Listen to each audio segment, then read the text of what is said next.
যে বৈরাগী মাছ শুরু করি। হ্যাঁ, বিসমিল্লাহ। কাঁঠালি চিংড়ি বা মৌ কাঁঠালি বলেন বা কাঁঠালি চিংড়ি, একদম অরিজিনাল সুন্দরবনের কাঁঠালি চিংড়ি, যে কারণে আমরা এটাকে বেশিক্ষণ আর কষাইতে পারবো না। মাছ কিন্তু অলরেডি পাড়া দিই, থালার মধ্যে পাড়া দিই আর ঠ্যাং মাথা হান্ডি গেছে। সারা রাত মোটামুটি বেশ ভালোই মাছ ধরা হয়েছে। যা ধরছি সেখান থেকে এক গামলা এখানে আছে। এখানে কি কি মাছ আছে সেটা দেখাই। দেখুন, এই যে মাছ দেখছেন কি পরিমাণ মাছ, এবং বর্তমান সময়টা আসলে এমন প্রচুর পরিমাণে চিংড়ি মাছ ধরা পড়তেছে আমাদের জেলে ভাইদের জালে। তবে চিংড়ি মাছগুলো কিন্তু প্রচুর পরিমাণে ধরা পড়লেও এগুলোর দাম খুবই কম। এই চিংড়িতে আসলে অনেক বেশি খসি থাকে, মাংস কম থাকে, যে কারণে চিংড়িটার দাম বাজারে খুবই কম পাওয়া যায়।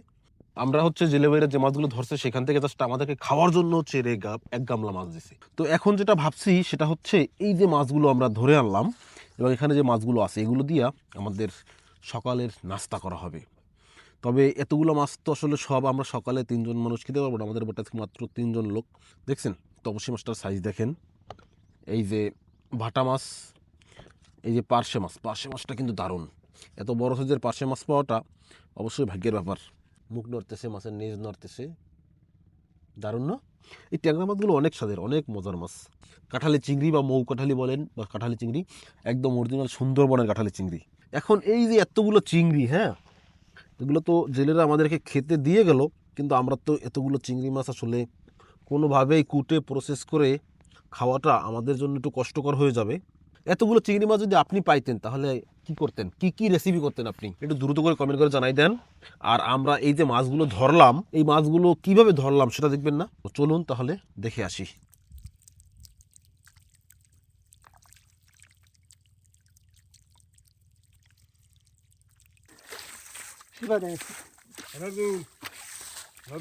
কি হচ্ছে ধরবে না? আজকে সাদা প্যান্টটা কিনবি, আলো সাইবে হালাকে হাত মিলেই দেবো।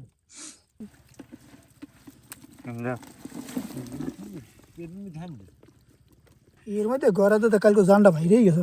হ্যাঁ, পাড়া দিই, থালার মধ্যে পাড়া দিই আর ঠ্যাং মাথা হান্ডি গেছে। এই যদি নাইমে না বোঝে ওর নানার দুঃখ বুঝবে কিনা।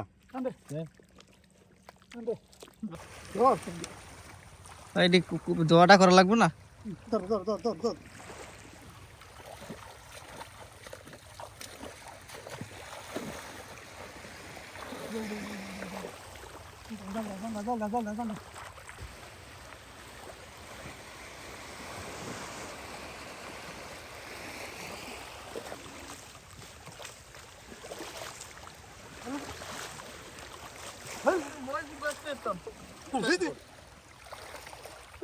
ওকে, দেখে আসলাম মাছগুলো কীভাবে ধরা হয়েছিল। মাছ ধরা দেখে কেমন লেগেছে অবশ্যই জানাতে পারেন। আর এখন আমরা সকালে নাস্তা সারবো যেগুলো দিয়ে, দেখেন এগুলো আমি বেছে বেছে বের করছি। আবারও দেখাই, এই যে পার্শে মাছ, বড় সাইজের পার্শে, বড় সাইজের ট্যাংরা, বড় সাইজের তপসী মাছ কিন্তু এক পিসই পাইছি। আর আছে হচ্ছে খল্লা ভাটা বা ভাটা মাছ। এগুলো এখন হচ্ছে রেখে দেব। এত এত মাছ এখন আসলে এগুলো কিছুই করা সম্ভব না, রেখে দিতে হবে। তারপরে হচ্ছে ভাগ বাটোয়ারা করে বাড়ি নিয়ে যেতে হবে। দারুণ কিন্তু চিংড়ি মাছগুলো। হ্যাঁ, মাছ তো কেবল ধরে আনলাম, একদম কাদা মাখা অবস্থায় আছে। তো মাছগুলোকে আগে একটু ওয়াশ করে নিই।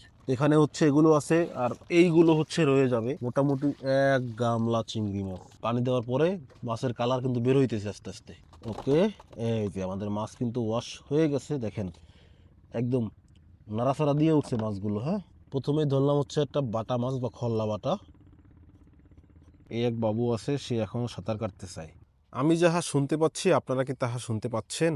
আমার মনে হয় আপনারা শুনতে পাচ্ছেন না, কারণ আমি যেইখানটাতে আসি, এই যে পিছনে কিন্তু ঝাউবন, আমার পিছনে ঝাউবন, আবার এই যে নদীর ওপারেও ঝাউবন।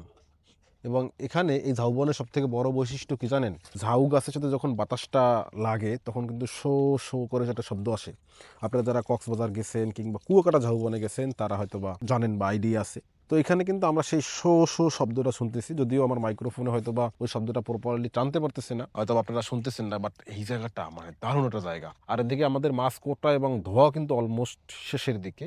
আর তাছাড়া জামাই যেটা করছে আজকে, জামাই কি করছে দেখবেন, এই যে দেখেন চিংড়ি মাছ কতগুলো কুটছে, পেঁয়াজ মানে বোটে যা ছিল সব কুচাইছে। এই সাদা মাছ তো আমরা আগেই কোটার কাজ শুরু করছি। এতগুলো চিংড়ি দিয়ে কি করব এখন আমি?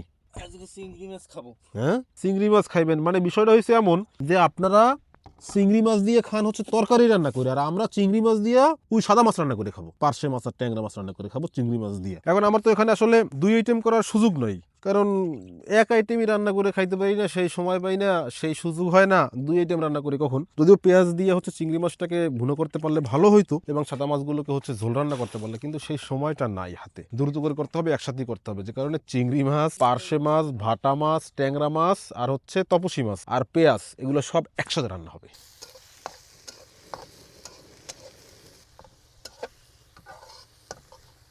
আজকে রান্নায় একটা জিনিস মিস করব, সেটা হচ্ছে কাঁচামরিচ। ফ্রাই কিন্তু হয়ে গেছে, হ্যাঁ, এবার হচ্ছে হলুদ মরিচের পালা। জালটা একটু বেশিই দিলাম। গরম মশলা, হ্যাঁ, গরম মশলা ছাড়া নাকি মাছ আবার খাইতে বেশি এটা মজা লাগে না, ঘ্রাণ হয় নাকি আপনারা বলেন অনেকে। যদিও আমরা তাজা মাছ খাই তো আমাদের মাছে ঘ্রাণ খুবই কম আসে। তেলটা উপরে উঠে আইছে না, একদম পুরো ক্ষীর কিন্তু। হ্যাঁ, এই যে দেখেন কি সুন্দর চিংড়ি, এমন চিংড়ি দেখলে কাঁচা খাইতে মন চায় না। সুন্দরবনের 4-5 আইটেমের, এটা হচ্ছে চাকা চিংড়ি, কাঁঠালি চিংড়ি, জলঙ্গি চিংড়ি। চলেন চিংড়িটাকে আগে কষাই। বোর্ডে যেহেতু সবজি নাই তো কি আর করার, যা আছে সেগুলোই মিক্স ম্যাচ করে রান্না বান্না করতে হবে। তবে এখানে দেখেন জাস্ট মাছগুলো কি কি মাছ, এই যে পার্শে মাছ, তপসী মাছের সাইজটা, ট্যাংরা মাছ, সব কিন্তু মজার মজার মাছ। চিংড়ি মাছ তো আছেই, সব মজার মজার মাছগুলো আজকে কিভাবে যেন একসাথে হচ্ছে চলে আসছে। সুন্দরবনের একদম চরম লেভেলের মিক্স মাছ বলা যায় এটাকে। একসাথে এখন আবার একটু কষাই, চিংড়ি মাছ একবার কষাইছি, একটু পানি দিলাম, এখন হচ্ছে আবার এই যে এই সাদা মাছগুলোকে কষানোর জন্য আবার একটু হালকা পানি দিয়ে নিলাম আর কি। এই মাছগুলোর যেটা সমস্যা, এগুলো কাঁচা রান্না করতে গেলে বেশিটা কষানো যায় না, এই ভেঙে ভেঙে যায়, দেখছেন, এই খুললে যায়, কেমন একটা অবস্থা। এই পোয়া মাছের অবস্থা হচ্ছে কি দেখেন, খুললে যায়, যে কারণে আমরা এটাকে বেশিক্ষণ আর কষাইতে পারবো না। মাছ কিন্তু অলরেডি সিদ্ধ হয়ে গেছে বলা যায়, দেখছেন এই কেমন হয়ে গেছে। এই বাস ঢাকা থাকুক, 5 মিনিট পরে আবার দেখা হবে। এই জামাই কি করেন? থাল বাসন বাড়তেছে। এই জামাই অনেক দিন পরে বাসন বের করছেন না? আসলে আজকে অনেক দিন পরে হচ্ছে আমাদের বোটে রান্না বান্না হচ্ছে, প্রায় 1 মাসের মতন। 1 মাস ছিলাম ঢাকায়, সেখান থেকে আসলাম, আসার পরে আবার নিজের কিছু পার্সোনাল কাজ ছিল, সেগুলো কমপ্লিট করে অনেকদিন পরে আজকে বোটে আসলাম। তাই বোটে রান্না বান্না করার লোভটা সামলাতে পারলাম না, তাই নিজেই শুরু করে দিলাম। রান্নাটা কেমন হইতেছে অবশ্যই কমেন্ট করে জানাবেন। ভাত নিয়ে দাঁড়াই আছেন কেন? পেটে খিদে লাগছে, না পেটে- সহ্য হয় না। এটা ক্ষুধা লাগছে? হ্যাঁ। দেখেন ভাত নিয়ে দাঁড়াই আছে, কিন্তু এদিকে আমাদের এখন অবধি মাছ ভুনাই হচ্ছে, তোলা হয় নাই। ও কালারটা কেমন হচ্ছে দেখেন তো, দারুণ না? চলেন তাহলে খাওয়া দাওয়া শুরু করি নাকি জামাই? খাওয়া দাওয়া চুলে জ্বলতে থাক, আমি লইয়ে খাইছি। লই খাইয়ে থাকবেন, হ্যাঁ, হ্যাঁ। চুলো জ্বলতে থাকুক। তরতাজা মাছ সারা রাত কষ্ট করে ধরলেন, রান্না বান্না হইলো, এখন খাবেন। হ্যাঁ, কি জীবন আপনাদের। আর একটা বিষয় দেখেন, জামাই গো থালে প্লেটে কতগুলো ভাত, আর আমারে কয়টা ভাত দিয়েছে দেখছেন, এই আমার দেশে এই আর হেরান এসে এই। ভাত যেহেতু কম দিয়েছেন, মাছ বেশি দেবেন কিন্তু। মাছ বেশি দেয়। হুম। মানে যেখানে রান্না বান্না সেখানেই খাওয়া দাওয়া, কোনো মতে কোনো নতুন নেই। কোনো মতে খাইয়ে জীবনটা বাঁচাইতে বললেই হয়।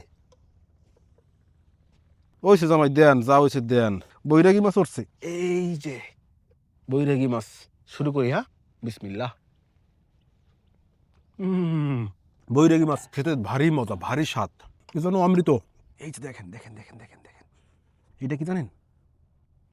কাঁঠালি চিংড়ি, অত্যন্ত সুস্বাদু একটা চিংড়ি। প্রতি লোকমায় চিংড়ি মাছ, প্রতি লোকমায় চিংড়ি মাছ। কি খাবো আজকে সকাল সকাল, এত মজার খাবার, দারুণ মাশাল্লাহ। ট্যাংরাটার ভিতরটা দেখেন কতটা সফট, একদম তুলতুলি হয়ে গেছে কিন্তু। হ্যাঁ, মুখে দিলে গলে যায় একদম। ফিশবেলির প্রিমিয়াম মিক্স যে আইটেমটা আছে, ওই আইটেমটা অর্ডার দিবেন। হ্যাঁ, অর্ডার দিলে এই স্বাদটা পাবেন, কারণ ওই মিক্সের ভিতরে কিন্তু এই ভাটা মাছগুলো থাকবে, ট্যাংরা মাছ থাকবে, দাঁতনি মাছ থাকবে, তারপর হচ্ছে পায়রা মাছ থাকবে, চিংড়ি মাছ থাকবে। ফিশবেলি প্রিমিয়াম মিক্স আইটেমটা অর্ডার দিলে হয়তো এই স্বাদটা পাইতে পারেন। রান্নাও করবেন সব মিলেইয়া। চিংড়ি মাছ দিয়া এই যে বাজে মাছ রান্না করে খাইতে দাদা, কি স্বাদ রে ভাই, একদম মিলেমিশে একাকার। বাগবাটোয়ারা করতে করতে আমার খাওয়া শেষ। প্লেটের চারপাশে মাছের দোকান বসাইছে, সাজাইছে। কোনটা রেখে কোনটা খাইবেন জামাই? বিসমিল্লাহির রহমানির রহিম। এটা হচ্ছে পার্শে মাছ। পার্শে মাছটা মানে সব থেকে বেশি নরম হয়, দেখেন ভিতরটা কতটা সফট। সেই স্বাদ ভাই সেই স্বাদ